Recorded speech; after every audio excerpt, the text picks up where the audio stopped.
Hello friends, मैं विजय और आप देख रहे हैं विजय मेडिकल ज्ञान। आज हम लोग बात करने वाले हैं आइबुप्रोफेन के बारे में। सबसे पहले आइबुप्रोफेन ये एनएसएड्स क्लास का ड्रग है, non steroidal anti inflammatory class का ड्रग है। अब हम लोग देखते हैं कि ये काम कैसे करता है, मतलब कि इसका मैकेनिज्म ऑफ एक्शन क्या है। जब भी हमें चोट लगता है या कोई इंजरी होती है, जब भी हमें कोई चोट लगता है या इंजरी होती है या कोई इन्फेक्शन होता है तो हमारे शरीर में एक कंपाउंड बनता है जिसे प्रोस्टाग्लैंडिन बोलते हैं।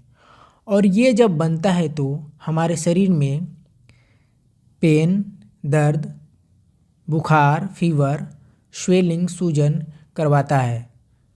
अब ये जो आइबुप्रोफेन होता है ये प्रोस्टाग्लैंडिन को बनने से रोक देता है। अब हम लोग देखते हैं कि आइबुप्रोफेन का क्या क्या यूज है या कब कब हम लोग आइबुप्रोफेन को देते हैं। आइबुप्रोफेन जो होता है डेंटल सर्जरी के बाद जो पेन होता है उसमें बहुत ज़्यादा ही कारगर होता है। जैसे ब्रूफेन मार्केट में आता है, ब्रूफेन 400, ब्रूफेन 400, ये बहुत ही ज़्यादा इफेक्टिव है डेंटल सर्जरी के पेन के बाद। इसके अलावा अदर कोई भी सॉफ्ट टिश्यू इंजरी है, जैसे चोट लग गया है या मोच आ गया है या फिर फ्रैक्चर हो गया है, उसके बाद जो पेन होता है उसमें हम लोग देते हैं। इसके अलावा वैसेक्टोमी हुआ है उसमें भी देते हैं, या उसके अलावा जो टूथ एक्सट्रैक्शन होता है, जो टूथ एक्सट्रैक्शन होता है जब दांत निकाला जाता है उसमें भी बहुत सीवियर पेन होता है, क्योंकि वहाँ पे जो नर्व एंडिंग्स होती है बहुत ज़्यादा होती है। इसमें भी बहुत ही इफेक्टिव होता है। पोस्टपार्टम जो पेन होता है, डिलीवरी के बाद जो पेन होता है, इसमें भी ये बहुत इफेक्टिव होता है। या कोई भी अदर जो पोस्ट ऑपरेटिव जो पेन है उसमें भी हम लोग देते हैं इसको, स्वेलिंग को भी कम करने के लिए।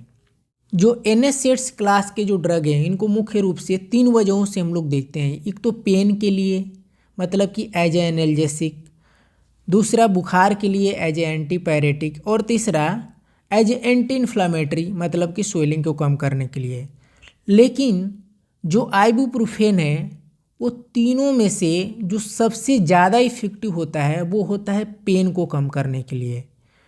तो जैसे अगर कोई मान लीजिए कि आर्थराइटिस है, रूमेटॉइड आर्थराइटिस है या ऑस्टियोआर्थराइटिस है, या फिर कोई मस्कुलोस्केलेटल डिसऑर्डर है, मतलब मसल और बोन से संबंधित अगर कोई बीमारी है और उसमें अगर पेन हो रहा है, मतलब मोस्ट प्रोमिनेंट जो फीचर है उसका पेन है, पेन को कम करना है, तो उसमें भी बहुत इफेक्टिव होता है। लेकिन अगर कोई इन्फ्लामेटरी कंडीशन है जिसमें बहुत ज़्यादा सूजन आपको कम करना है, जैसे एक्यूट गाउट या फिर उससे रिलेटेड अदर कोई कंडीशंस है, तो उसमें ये ज़्यादा इफेक्टिव नहीं होता है, क्योंकि इसका जो एंटी इन्फ्लामेटरी एक्शन है, जो सूजन कम करने की जो क्षमता है वो बहुत ही वीक होती है। जो आइबुप्रोफेन होता है ओवर द काउंटर ड्रग है, मतलब कि इसको परचेज करने के लिए किसी डॉक्टर के प्रिस्क्रिप्शन की या किसी मेडिकल प्रैक्टिशनर की ज़रूरत नहीं होती है। तो ये था इसका यूजेज। अब इसके क्या क्या एडवर्स इफ़ेक्ट्स हैं। जो आइबुप्रोफेन के जो साइड इफ़ेक्ट्स होते हैं, जो थेरेप्यूटिक डोज पे होते हैं, वो बहुत ही कम होते हैं, इसलिए ये बहुत ही सेफेस्ट ट्रेडिशनल एनएसएड है। आइबुप्रोफेन की वजह से गैस्ट्रिक डिस्कम्फर्ट हो सकता है, नोजिया हो सकता है, जी मचला सकता है, वोमिटिंग हो सकती है, उल्टी आ सकती है, सर दर्द हो सकता है, हेडेक हो सकता है, डिजनेस, चक्कर आ सकता है, आँखों में धुंधलापन आ सकता है, ब्लरिंग ऑफ विजन, और कानों में टिनिटस हो सकता है, रिंगिंग सेंसेशन, ठीक है, रिंगिंग सेंसेशन होता है जिसको हम लोग बोलते हैं टिनिटस।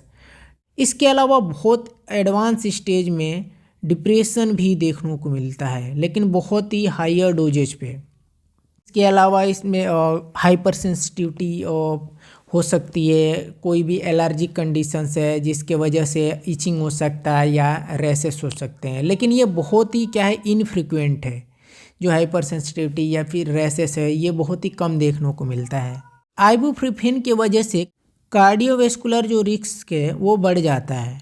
स्टडी में देखा गया कि बहुत जो क्रोनिक अगर यूजर्स हैं तो इसमें क्या करता है कि ये जो एमआई का जो हार्ट अटैक का जो रिस्क होता है वो बढ़ जाता है।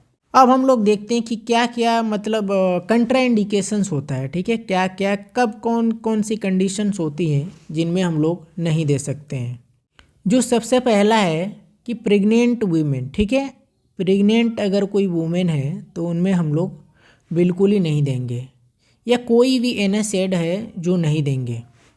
इसके अलावा पेप्टिक अल्सर, ठीक है, पेप्टिक अल्सर में भी नहीं देंगे। जो प्रेग्नेंट वुमेन में क्या करते हैं कि अगर नियर टर्म अगर आप